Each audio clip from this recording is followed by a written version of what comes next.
اکثر کہا جاتا ہے کہ ریاست جو ہے وہ ماں جیسی ہوتی ہے، لیکن یہ ماں کیسی ہے کہ اس کو اپنے بچوں کی فکر ہی نہیں ہے۔ الیکشن جو ہے وہ اکتوبر میں ہوں گے، ہم اپنی جو آئینی مدت ہے وہ پوری کریں گے، تب الیکشن ہوں گے۔ سیاستدانوں کے پاس کوئی لاجک نہ بچے، جب کوئی تمام وکٹیں جو ہیں وہ گر جائیں تو پھر وہ مختلف حربے جو ہیں وہ استعمال کرتے ہیں۔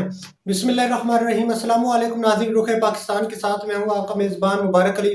ناظرین، آج سپریم کورٹ نے سماعت کی اور یہ سماعت 3 رکنی بینچ نے کی اور یہ تقریباً 1 گھنٹے تک جاری رہی۔ اس کا لب الباب یہ ہے کہ چیف جسٹس آف پاکستان نے کہا کہ خدا کا واسطہ ہے کچھ نرمی پیدا کریں، صبر سے کام لیں، اور جو عوام ہے اس کا سوچیں، آپ اپنا سوچ رہے ہیں، عوام کا سوچیں۔ یہ مفہوم ہے جو میں نے آپ کے سامنے رکھا ہے۔ یہ چیف جسٹس کا ایک جملہ جو ہے یہ لاکھوں جملوں پہ باری ہے، اور جو حکمران ہے وہ اپنی کرسی کے بارے میں سوچ رہے ہیں۔ اور چیف جسٹس نے کہا کہ آپ ابھی تک میری نہیں سن رہے، جب میں اپنے آرڈر جو ہے وہ جاری کروں گا تب میں صبر سے کام نہیں لوں گا، اب میں صبر و تحمل کا مظاہرہ کر رہا ہوں۔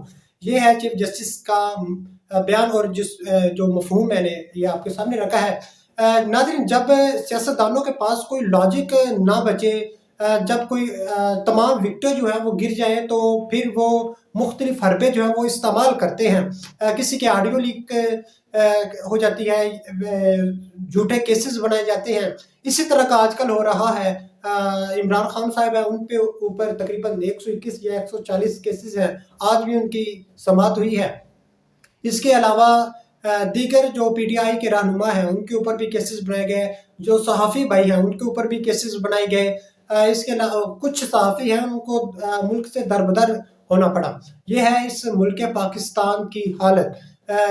اور اس کے علاوہ جو چیف جسٹس آف پاکستان ہیں ان کی جو ساس ہے اس کی بھی آڈیو لیک ہو گئی ہے، اور یہ اس لیے کیا جاتا ہے کہ ان کو ہم بلیک میل کر سکے، اور اس طرح کا ہو رہا ہے۔ اور اکثر کہا جاتا ہے کہ ریاست جو ہے وہ ماں جیسی ہوتی ہے، لیکن یہ ماں کیسی ہے کہ اس کو اپنے بچوں کی فکر ہی نہیں ہے کہ بچے جو ہیں وہ آٹے کی لائنوں میں مر رہے ہیں۔ تقریباً 40 سے زائد لوگ جو ہیں وہ آٹے کی لائنوں میں مر چکے ہیں، لیکن ماں کو ہے ہی نہیں۔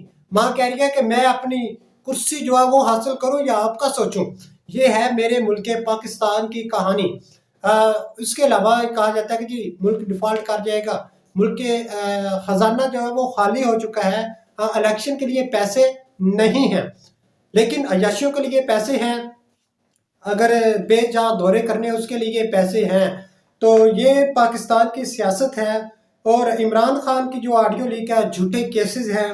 ایسا یہ آپ کو میں بتا چکا ہوں کہ جب آخری وکٹ گر جائے، جب جو گورنمنٹ ہے اس کے پاس کوئی لاجک نہ ہو، تب ایسا کیا جاتا ہے۔ رانا ثناءاللہ نے بیان دیا تھا کہ الیکشن جو ہے وہ اکتوبر میں ہوں گے، ہم اپنی جو آئینی مدت ہے وہ پوری کریں گے، تب الیکشن ہوں گے، یہ رانا ثناءاللہ نے کہا۔ اور اس کے علاوہ جو یہ 15 جماعتی پی ڈی ایم کی حکومت ہے، اس کی آپس میں بھی نہیں بن پا رہی، نہ صرف دوسروں جماعتوں کی بلکہ جو نون لیگ ہے اس میں بھی کافی خبریں گردش کر رہی ہیں۔ مریم نواز نے پچھلے دنوں بیان دیا، اس نے کہا کہ یہ ہماری حکومت ہے ہی نہیں، یعنی اس نے سرے سے مانا ہی نہیں۔ اس نے کہا کہ نواز شریف جب پاکستان آئیں گے تب یہ ہماری حکومت ہوگی، اب یہ ہماری حکومت نہیں ہے، یعنی کہ وزیر اعظم اس کا چچا ہے لیکن اس کی حکومت نہیں ہے، وہ کہہ رہی ہے۔ اس کے علاوہ آصف علی زرداری نے بھی بیان دیا کہ یہ ہماری حکومت نہیں ہے، اس کے ہم حصہ دار ضرور ہیں لیکن یہ ہماری حکومت نہیں ہے۔ اور میری خواہش ہے کہ میں بلاول بھٹو زرداری کو نیکسٹ فیوچر میں وزیر اعظم بنتا دیکھوں۔ یہ ہے اختلافات، اور مولانا فضل الرحمان صاحب ہیں، وہ بھی مختلف بیانات دے چکے ہیں۔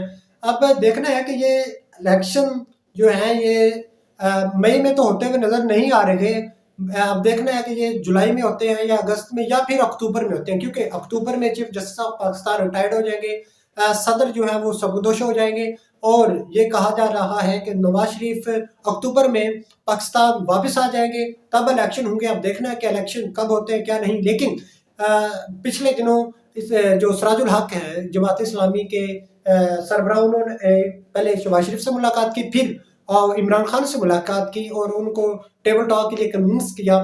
کل یہ اسی کا نتیجہ ہے کہ پی ٹی آئی نے اپنے جو